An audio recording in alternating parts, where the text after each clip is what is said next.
دوسرا مقام سورہ طلاق کا ہے، قد انزل الیکم ذکرا، دیکھو لوگو اللہ نے تمہارے لیے یاد دہانی ذکر نازل کر دیا ہے۔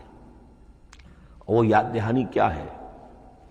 رسولا یتلو علیکم آیات اللہ مبینات، اللہ کا ایک رسول جو تمہیں پڑھ کر سنا رہا ہے اللہ کی آیات بینات۔ یہ دونوں چیزیں مل کر بینہ بنا، دونوں چیزیں مل کر ذکرا بنا۔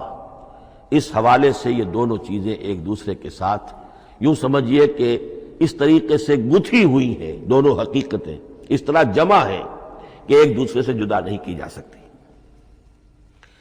اگلی بات یہ سمجھیے کہ قرآن مجید محمد الرسول اللہ کا اصل معجزہ، بلکہ اس سے آگے بڑھ کر ایک لفظ استعمال کروں گا، واحد معجزہ ہے۔